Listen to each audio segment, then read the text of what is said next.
we're ready, going. Yeah, so hopefully we're doing the same thing as last time, and thank you all for coming and attending. I know this one came fairly rapidly after the last one. I probably should have done the last one as this one. So the last one we tape recorded was Spain. I knew the samples for that one. I had just come back from Spain, so hence I did Spain.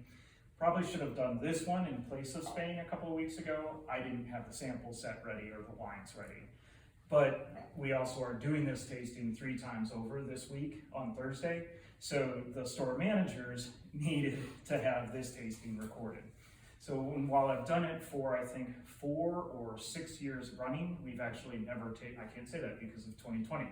I've done this tasting about 5 times over, but because of 2020, we didn't ever record it. So hence the recording of it now. Hopefully the store managers can hear and we'll get through it and have fun with it.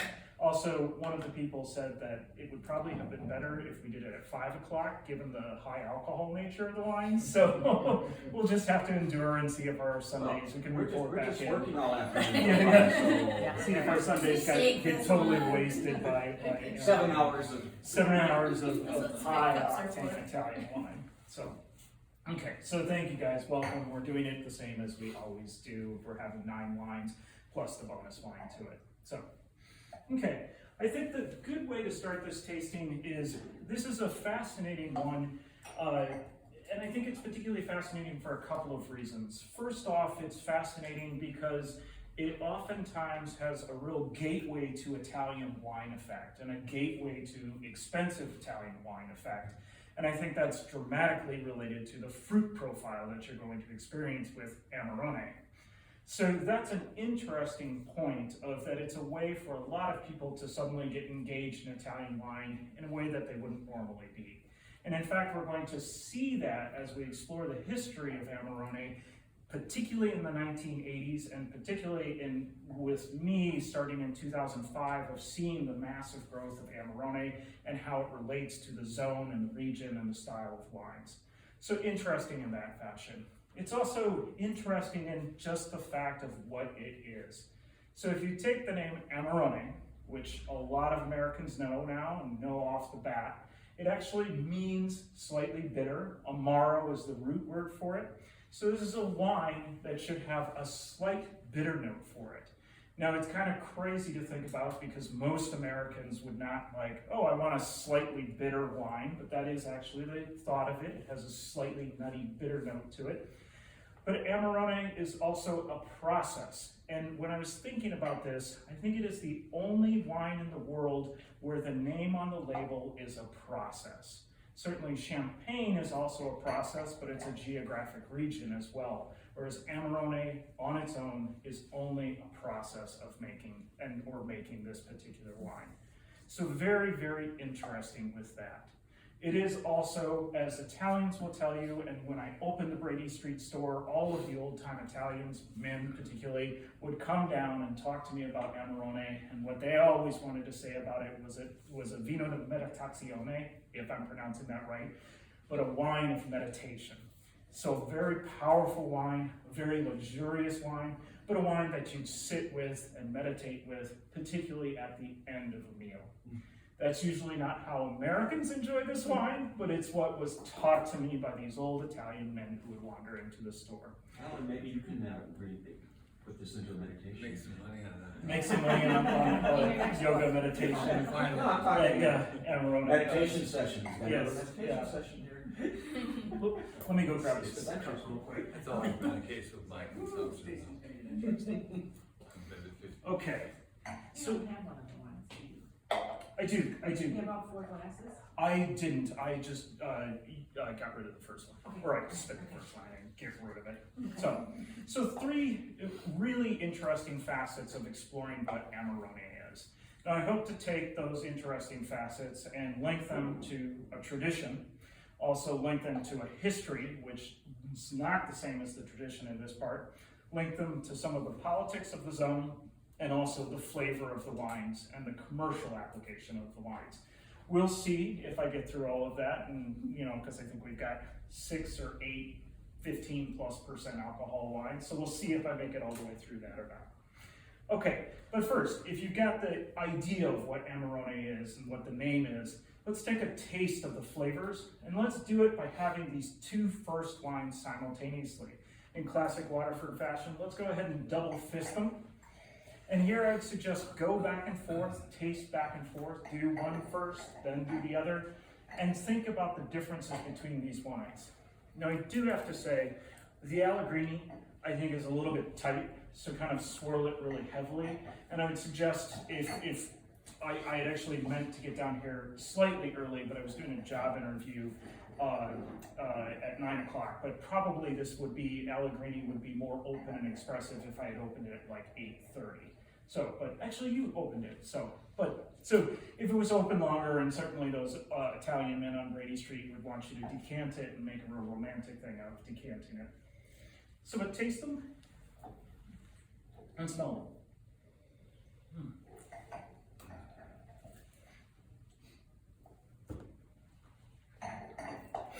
Now, I think anyone, and this is, I think, the fun part of the tasting and why this is a gateway into Italian wine, I think anyone, no matter what their experience with wine or with Italian wine, would say that these two smell and taste differently than one another, and smell and taste rather dramatically differently than one another. Now, the first entry point that people use to distinguish wines as Americans is typically the varietals. So here we have the main varietals of the zone represented, or the main varieties of Amarone, because we're talking about that first, represented in these two wines. Now the second wine, which is the Skaya, gives you what is the lead variety for most producers, which is Corvina. So Corvina is the lead variety, and that's the one that you'll see the most of. Now, I was kind of surprised, Allegrini showcases the others, Corvione, Rondinella, Osleta, and there's also another one, which is Molinari. Now, to my understanding, it's actually unusual that there would be such a high percentage of Corvione, and that Rondinella and Molinari would be the other two varieties, and Osleta is somewhat making a renaissance, but almost also went extinct. Now, I hear people talk about those varieties, and we can certainly try and taste in this tasting those varieties, but one of the things about Amarone that I think is a little bit controversial is, does the wine itself sort of make that varietal distinction obscure? That'll be something we can talk about and you can think about as we taste through all of these. But the main, let's call it Corvina for now. So if we're just thinking about the grape Corvina, why does one of these wines taste so different than the other? Or why do these two wines taste so different? If we started with the Skaya, which is 100% Corvina, it's supposed to have, and the way it was taught to me, a real cherry freshness to the nose.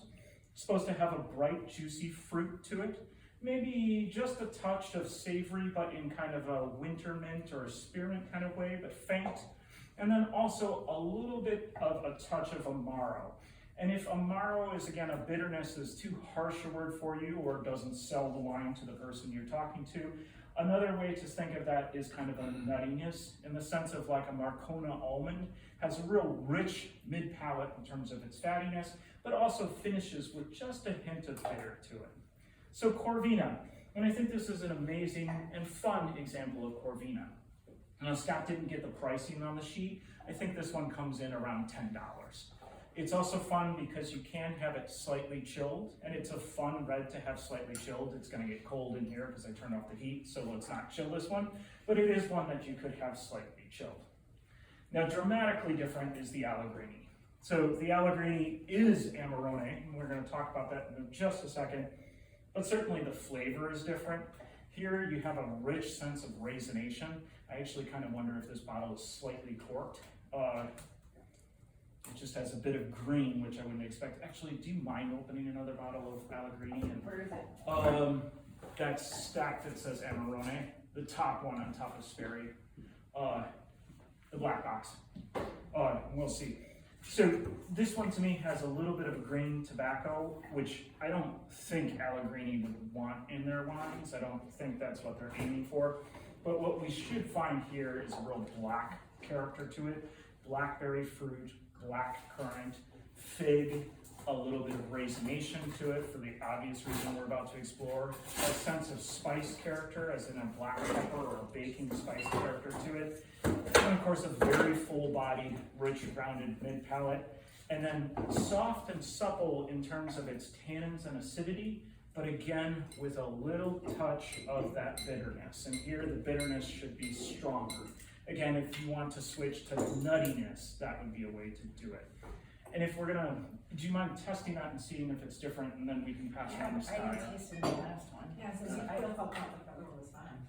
Oh, okay. I didn't think it, I was like, it's green and I didn't get the normal raisin that I. There was one other one we thought might Yeah. put it off, but we. Okay. We just wanted to go. But we can, Because we thought it was. Well, maybe roll off of it. it's open now. We can also just go back to it, you know, at the end of things.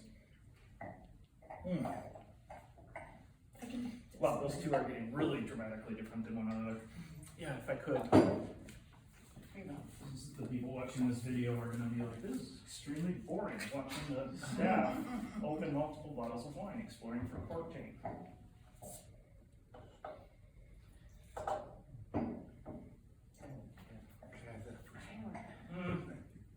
do you think?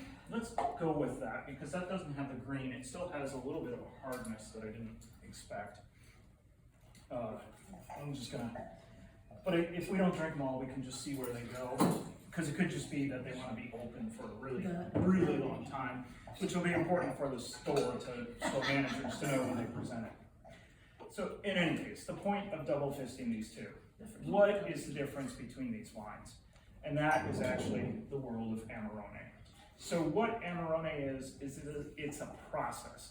And the process is appisamento, or drying of grapes. So in the traditional sense of Amarone, you would pick the grapes in your vineyard, and then you would actually take the grapes and you'd walk them up into the high parts of the hills, and this will become important in our next flight, but you take them up to the high parts of the hills, aiming to get above the fog line. And once above the fog line, you would rack them, or you would bind them on strings, and you would dry them out. Now, the typical process, or excuse me, the typical time frame for drying would be at least until December of harvest. So at least 30 days, depending on harvest, but many producers would go beyond that. Now, a couple of amazing things do happen here, and they're ones that you can sense and smell in this glass. First off, you're taking fresh grapes that you would make into wine here, and you're turning them into raisins. Now, the example that I've given to people that makes sense for them, which is not quite wholly true, is you all can understand the difference of the flavor profile between a fresh grape and a raisin. There's an extreme flavor difference there, and that is the flavor profile difference that you get from the fresh wines of Valpolicella and Amarone.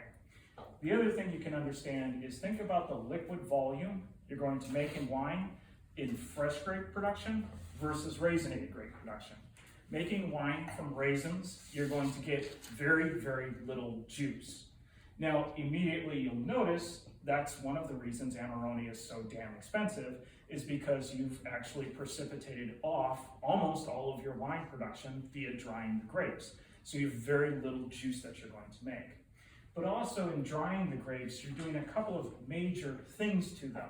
You're changing the fruit profile, which we already discussed. You're also causing all of the tannins and all of the acidity to undergo changes in those grapes. Basically, all of the tannins and all of the acidity, if you do it right, fade out, polymerize out of the grapes. So you're left with raisins. And again, I think if you go and eat a raisin, you don't feel much acidity in a raisin, you don't feel much tannin character in a raisin, whereas if you go and eat a fresh grape, you can, if you chew on the skin, feel the tannin, and certainly you feel the acidity of a fresh grape as well, especially a slightly underripe one. So Amarone is the process of appisamento, which is the process of drying them out.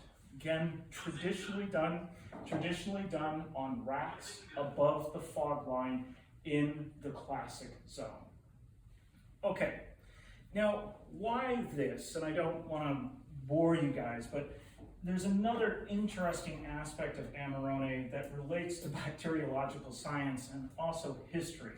And I think it's important because it's one way of looking at Amarone that sort of reveals what it was or what it is conceptually. And that way to look at it is actually that it's a failed product.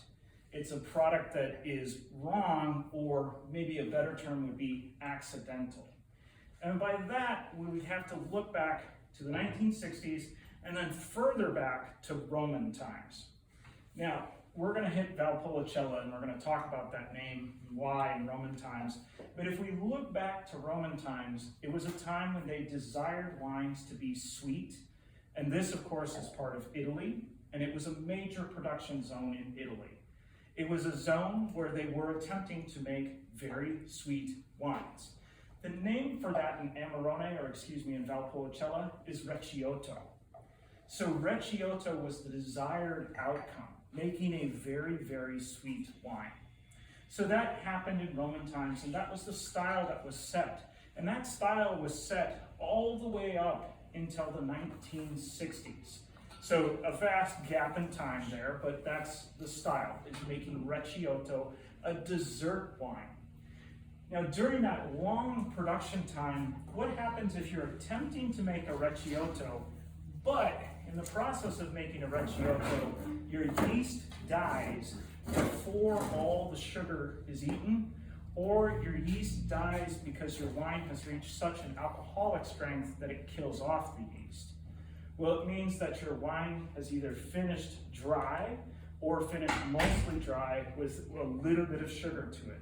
But if it finished mostly dry, it means that it was actually a failed product. It was no longer a dessert wine. It was just a wine that got too far. And that is actually Amarone. So, sorry, I didn't do a good job of explaining that, but the goal in the area was initially to make Recioto a dessert wine. And sometimes when the yeast actually succeeded and fermented the wine dry, you ended up with a really alcoholic wine that was no longer sweet. Up until 1960, that was considered a failure. It was considered not the end goal of the production.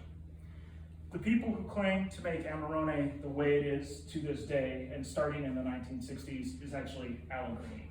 That's why we're having them here and first. Now, pretty much every Amarone producer that can trace the roots back to 1960 or further has told me that they are the ones who developed the scientific process for making Amarone. Allegrini has published a book on it, so I'll just stay with Allegrini is the one that perfected the method of doing it. So whether they invented it or not, they perfected the method of doing it. So again, what happens here and relates to history is in the 1960s, bacterial science hits the zone. And again, I've kind of screwed this up a little bit, but the store managers can correct me on it. But in 1960, and it's funny to think about Louis Pasteur and his experiments coming to the zone so many decades later, but what they figure out in 1960 is how to ferment these wines dry and always dry. A big understanding of what bacteria does, what picking does, what drying does, and how to get the wines always dry. The other things that they start to figure out is how to get the wines to not have VA because of the drying process, and also how to not have botrytis set in during the drying process or on the grapes. So a big advancement in science of how to make clean wine that's always going to finish dry, and that begins Amarone's major commercial production.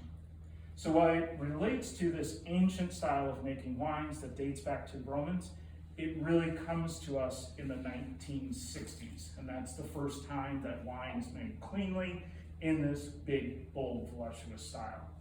So it was kind of funny to me, again, going back to the Brady Street days and having these old Italian men walk in and be romantic about Amarone and how it's so historically important and how long-lasting it is. And yes, that is all true, but the modern time frame starts 1960. So, a little bit less. Okay, let's take one more taste of that, and then I wanted to switch, or Scott wanted us to have a white wine. He thought this crew needed a white wine to make it through the entire tasting. So we're gonna switch and have a white wine. Pairs with the eggs better. Good story. Thank you. I gotta work on that sorting out of Recioto was the main goal. And then when it actually finished fermenting dry, it was considered a flawed product. So do people make a sweet version? yeah. Almost every producer makes a Recioto. Oh. And we'll talk about this in the second flight.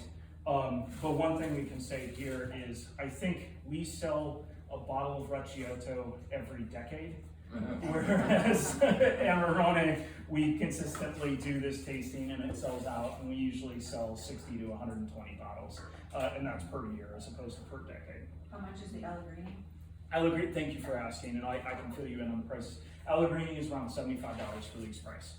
We'll run it cheaper because I like running it low, but vast difference in price. So if you were having to present this, and it's one of the things you can always say about Amarone is the explanation of, well, if in the process of making the wine, you drop your juice by 90%, that means you have to charge more for it to make sense. I don't think I chucked this in because I was using the example of raisins. I actually have a book by Allegrini, and I don't have it here, but it gives a wonderful picture in six frames of the drying process. And it starts by showing you the fresh grapes, and they dry them on straw mats, but in a scientific facility these days that holds temp and holds moisture. And they're looking for, I think, a reduction of about 30% by liquid volume, and they do it by over 60 days. So it's not an incredible, it's not a raisin when it finishes. It's still got some juice, but it's definitely a shriveled berry. The other thing that they're fairly keen on, and we can maybe think about this with the second bottle or our 2 bottles going here, is Allegrini really focuses, and I'm not sure all other producers are on lignating the stems as well. So when they go and pick, they've got the grape bunches and they've got the stems still on them. Their philosophy is via temperature and humidity control. They want to get the moisture out of the stems first, lignation, causing them to be woody, basically becoming wood. Their feeling is if they just kind of try and dry everything at a humidity that will dry the grapes, the stems will actually push their liquid down into the grapes to try and keep them to survive. But what that does is push green tannins down into the grapes. So Allegrini has some particular temperature, particular humidity where they get it to lignate the stems first, so all the stems dry, even though they're still on the bunches, and then the bunches start to dry. They're the only one I've heard do that, but they're the producer that I've heard the most expansive, Amarone explanation about why it's doing. But interesting to think about the process of it. Yeah. Okay. Do you want to tell us about the first one? No, or the best thing I have to say about the first one is it's cheap Amarone, so I think it's about $30. I think that somewhat relates and might be a question and fits later into the tasting. So the question of cheap Amarone will come up later in the tasting, so we'll enter it there. I got this one as a sample, and so I wanted to use it. So that's why you got it as a bonus. So I don't have a ton to say about this one other than that it's really inexpensive Amarone. But I'll try and cover that side of the story in the second and third flight. Cool. Yeah. So let's go on to the Genie Suave. So this guy right here. Now this actually doesn't entirely relate to this presentation whatsoever. And again, Scott asked me to insert it thinking that the Farwell crew would need a white wine break, so you're getting a white wine break. Now beyond that though, you just wouldn't, all this- Sort of controlling it. yeah, all this big heavy red wine would cause you guys, I don't know, to be bored and go and open some white burgundy. So, Can we do that too? yeah, exactly. See, that's what he was thinking. It does relate to the tasting, though, in a couple of, I think, very interesting ways about the zone of Amarone and the geographic region, which I'll draw in the second flight. The reason it relates is that this is the region of Suave. Now, if you think of Venice, which most of us know, and again, I'll do it now. Nope, I won't. No markers. No, I'll do it next slide. I might have one in my purse. Let's do it next slide. If you think of Venice, which most people know, and then Verona, which is maybe, 150 kilometers, maybe 200 kilometers inland west from Venice, and right beside Lake Garda, that is kind of the zone of production. Now, Soave comes first, and Soave is the closer to Venice than Valpolicella. But the thing that relates to us is Valpolicella, and therefore Amarone, used to be tucked up tight to Verona, and in 4 hills in Verona, and that's it. It's now come all the way to Soave. Again, we'll get more of this in the second flight. So, but Soave, you could say, is a partner white to Valpolicella, even though producers don't really think of it that way. It's a very separate zone of production. So, here though, Soave, the grape is actually Garganega, which explains why they always say Soave instead of Garganega, but it's usually 100% Garganega. You can blend in a little Chardonnay, you can blend in a little Sauvignon Blanc. Soave is a fairly small zone, so lots of producers are at pains to try and designate the higher quality nature of Soave, and specifically the hillsides of Soave. So oftentimes when you have a Soave like Genie, you will see a couple other tiers from Genie, and usually they're referring to specific hillsides within the zone. One of the most famous is Foscarino, which we've sold from Inama for many, many years, really since the beginning of the store. So here, I think, it's fresh, it's bright, but it has more texture than Pinot Grigio from the same area, a little bit more stone fruit character from the same area, and it ages actually quite well. Most Soave producers, their top tier bottlings, they'll age for 5 or 6 years before release. So you see that, so if you have a question about Soave and aging, the answer would be yes, it ages fairly well. Okay, our white wine break, there it is. And now What? back to our regular schedule. Thank you. Woohoo.